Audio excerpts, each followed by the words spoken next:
Привет всем хорошим людям и добро пожаловать на канал Custom Truck. Мы продолжаем заниматься нашей Вольвой. В предыдущей серии мы закончили с тем, что разобрали переднюю часть кабины, разобрали всю подвеску и ждем запчасти. В этой серии, я надеюсь, мы соберем наконец-таки нашу тачку. Она уже заиграет новыми красками, она станет комфортнее, она станет лучше и приятнее для езды. Сегодня мы займемся бампером. Вчера Юра уже варил здесь, заварил его правую часть этого бампера, осталась левая часть. Здесь очень много шпатлевки на ней, и, соответственно, будем тоже с этим что-то решать. Когда-то здесь была авария небольшая, врезалась сюда машина или что там, я уже не помню. Бампер очень интересной конструкции, имеет две стенки, наружную и внутреннюю. И, соответственно, выгибать его очень тяжело. Нужно использовать обратный молоток. Вот для этого мы его сейчас будем использовать. И, надеюсь, получится, потому что металл здесь достаточно такой толстый. И, по сути, на бампере держится вся вот эта часть. Подножка, фары. В любом случае, заниматься этой машиной интересно. Дальнобойная тема, это всегда было интересно. И пока у нас Юрис, мы можем максимально эффективно отремонтировать нашу Вольву. Да, Юрис? Всем привет, не переключаемся. Смотрим. Юрий занимается проводкой, помогает нам там найти. Вчера мы уже сделали замок зажигания. Надеюсь, он, кстати, работает, потому что личинку там мы переделывали, достали ключ сломанный. И теперь машина уже, в принципе, должна, по идее, запускаться с ключа. Обязательно это сделаем. Хочется очень, чтобы она запускалась с ключа. Ну, надеюсь, у нас получится, да, Юрий? Держим чурики, да? Да. Чурики? Ну да, эти пальчики. Вам огромное спасибо за поддержку на Бусти. Если у вас есть желание поддержать нас, то обязательно проходите по ссылке под этим видео, выбирайте удобный для вас тип подписки и поддерживайте нас. Присаживайтесь поудобнее. Техническая серия. Мы начинаем. Белый снег, серый лед на растрескавшейся земле, одеяло лоскутное на ней.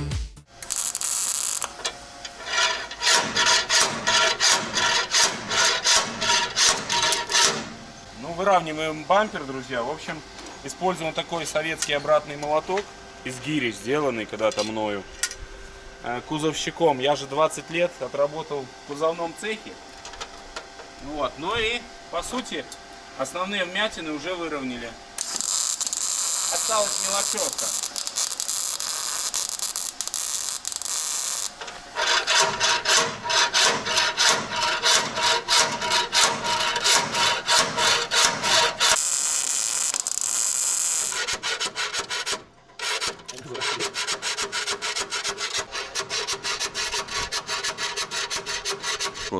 Сегодня также планирую установить подвеску кабины.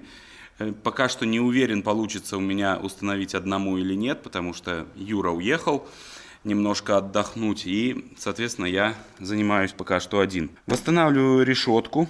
Она здесь была полностью треснута, и сейчас я вот запаиваю. Вчера вечером запаял, и следующий этап — это зачистка, подшпатлюем и, естественно, потом ее покрасим.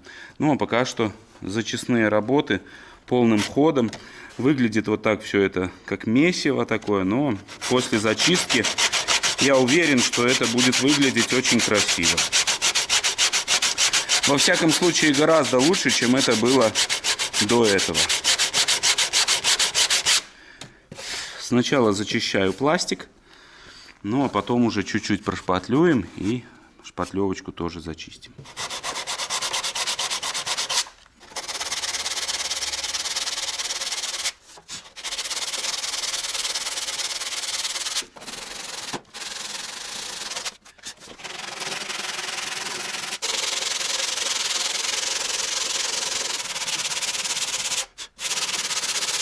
Вот здесь нам не хватает кусочка окантовки пластиковой, но я нашел у себя алюмишку вот такую, и сейчас хочу вырезать и сюда вот вставить. Мне кажется, будет смотреться гораздо красивее. В любом случае, окантовочку эту будем красить, и с алюмишкой оно сольется, и будет все классно. Зинкорнем вот здесь отверстие, подгоним, и будет все четко.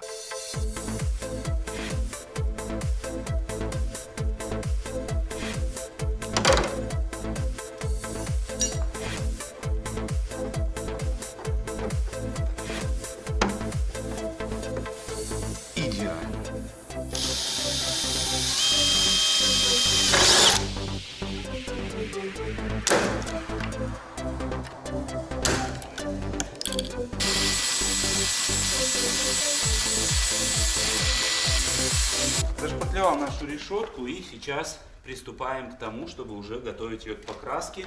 А именно замываем 320 наждачечкой. Погнали!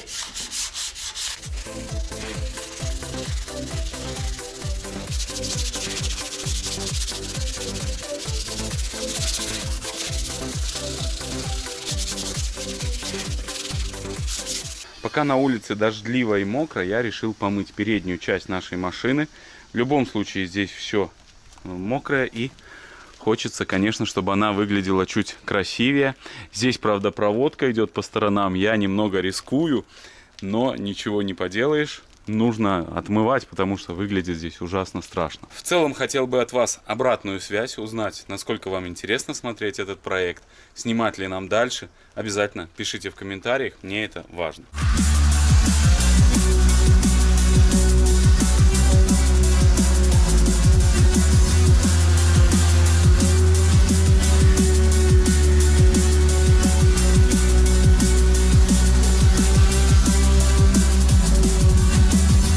Приступаем к новому элементу. Покраска боковой двери, бардачка водительского. Поверхность большая. Специально для этого покупали шпатели. И вот бесит эти вот наклейки, которые здесь производители клеят. Пришлось вот 2 шпателя покупать, чтобы сдирать один с другого наклейку. Сейчас будем шпатлевать. Никогда не шпатлевал такую большую поверхность.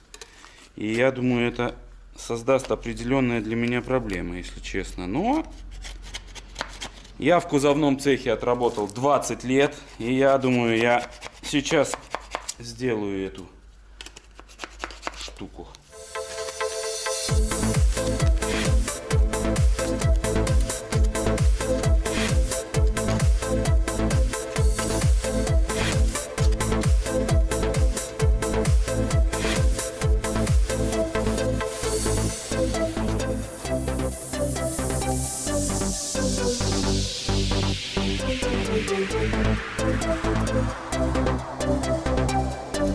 После каждого раза обязательно шпателя моете растворителем. Его нужно тут чуть-чуть совсем, но зато вы потом уже имеете чистенький инструмент.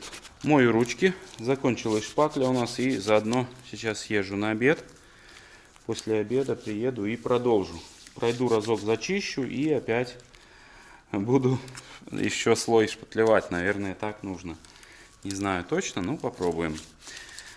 Паста использую АВС. Паста просто бомба. Запах классный такой. И отмывает очень классно.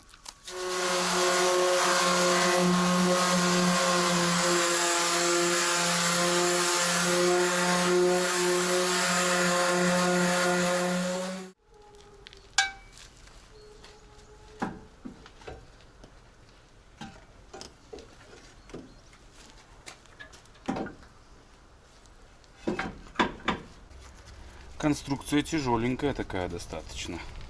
Болтики обязательно смазываем мовилькой, чтобы все было четко.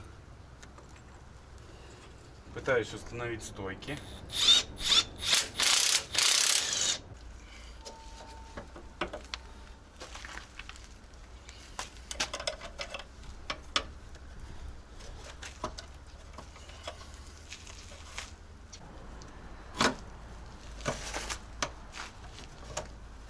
Кабина, в общем, в шоке. Она у меня фактически держится справа, на домкрате стоит, и на одном замке. Водительский замок уже вышел из зацепления, и такая себе ситуация. Ну вот, все, собственно, осталось только наживить гаечку, и левая сторона подвески кабины почти собрана. Вот эту еще часть мне нужно будет прикрутить, но это только после того, когда вставлю амортизатор с противоположной стороны. Ну а здесь вот этот зазор уберется, и конструкция, если кто-то не понял, может быть вот один шарнир, вот второй. И вот на этом шарнире кабина катается, при этом вот эти пружины держат ее. Ничего сложного. И, кстати, забыл вам рассказать, для установки вот этого амортизатора кабины переднего необходимо выпрессовывать втулки из оригинальных амортизаторов, потому что здесь болт. Вот так. Очень большое отверстие. Но втулки выпрессовываются и по сути все нормально. То есть большой проблемы нету. Так берешь и выпрессовываешь.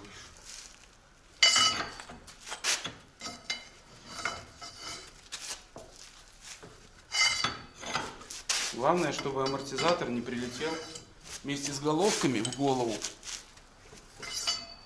потому что он может.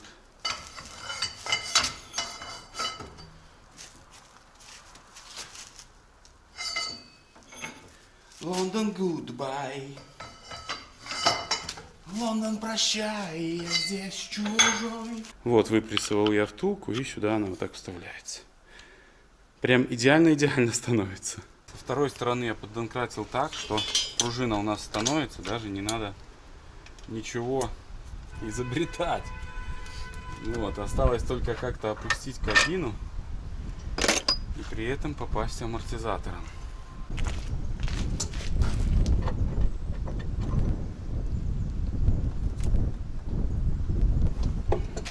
Перестала опускаться, держится на гидроцилиндре подъема кабины. Сейчас нужно его опускать. Ну, вроде чуть-чуть получилось у меня опустить. Да. Все нормально. Сейчас еще чуть-чуть опускаем. Я чуть-чуть домкратом, чуть-чуть самим цилиндром, и все отлично выходит. Самое страшное и самое сложное позади. Теперь мне осталось только прикрутить вот эти 6 болтов здесь. 6 болтов здесь. Здесь у меня 2 стоит как направляющие. Вот, и в принципе все. Кабина будет на месте. Сейчас я этим займусь. Ну и потом, конечно же, продолжим заниматься дальше Вольвой. Но я переживал за эту процедуру, но я справился. Это самое главное. Наконец-то я зашпатлевал, и мы уже грунтуем. 2 дня у меня ушло на этот процесс. Но чуть-чуть чувствуется, и выровнять такую плоскость, это, конечно, очень-очень сложно.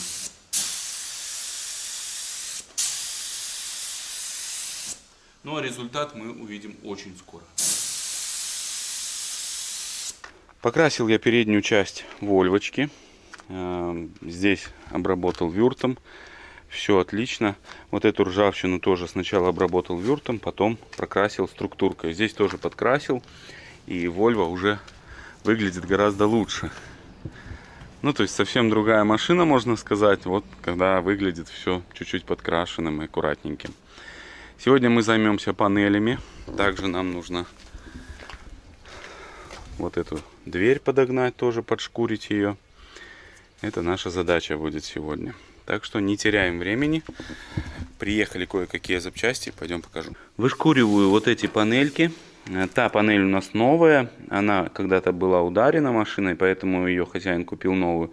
Но это еще оригинальная. Ее я заделал в отверстие. Все, видимо, здесь решетка была. И ее тоже мы покрасим. Эту ту. Также там у нас есть 2 панели. 3.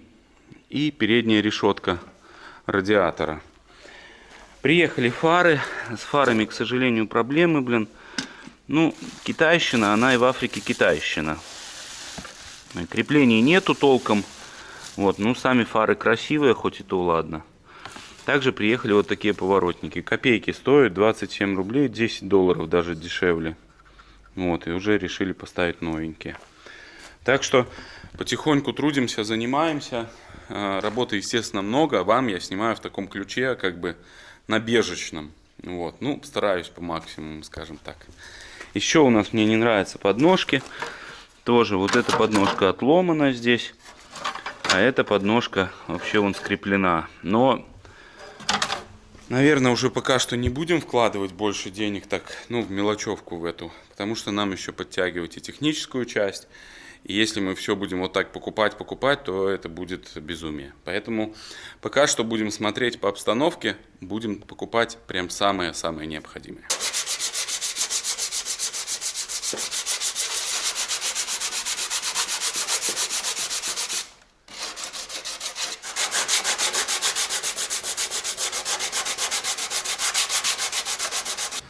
Спаял вот этот угол, он у нас отсутствовал полностью.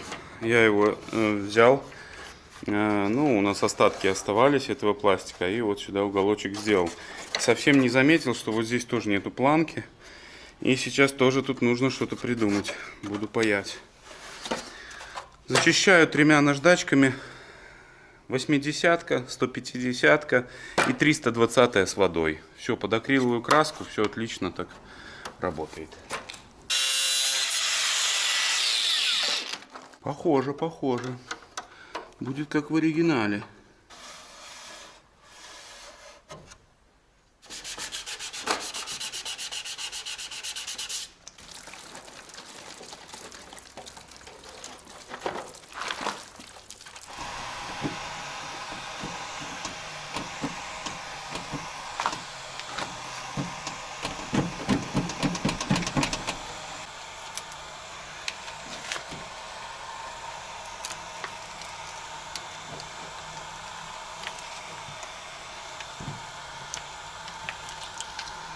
Единственный способ — это вот удалитель краски. С помощью его только я могу бороться с клеем.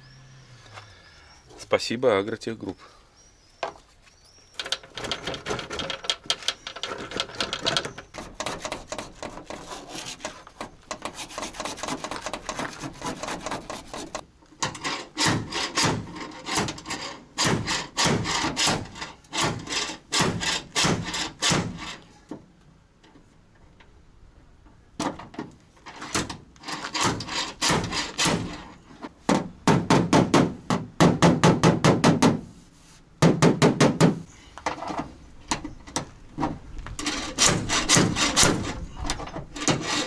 Чем больше я шпатлюю, тем больше дел, больше и больше и больше. Решил снять вот эту переднюю тоже панель.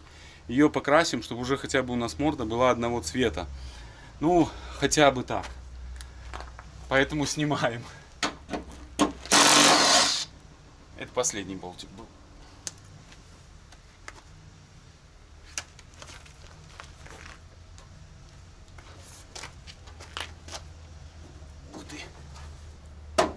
Шведское железо мощное. Здесь тоже убрал жуки эти. Ну и вот здесь огромное корявое место. Здесь, может, так вот покрашу аккуратненько как-нибудь. Пока и сам не знаю, если честно. Ну а здесь низ тоже покрашу, потому что тоже это пластик страшненький. Замою, думаю, будет аккуратно. Вот она панель. Ее фактически только замыть. Буквально пару вмятинок здесь есть. Но это не критично. Вот, ну и пройдусь обязательно, вот эти зачищу рыжики тоже.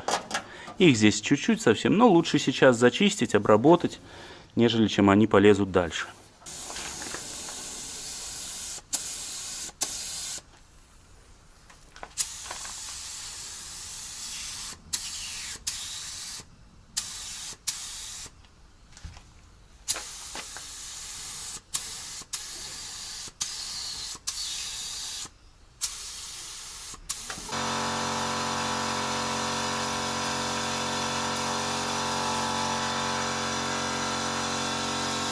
Все, ухожу домой. Эта часть у нас загрунтована. Здесь уже замыл под покраску. Вот эту и эту. Низ будем красить. И там чуть-чуть пульнем. Здесь полностью перед у нас будет покрашен. Внутри в гараже лежат все элементы, которые нам нужно покрасить будет. Вот они. Здесь все лежат аккуратненько. Завтра увидимся. Будем красить.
Друзья, товарищи, покраска окончена.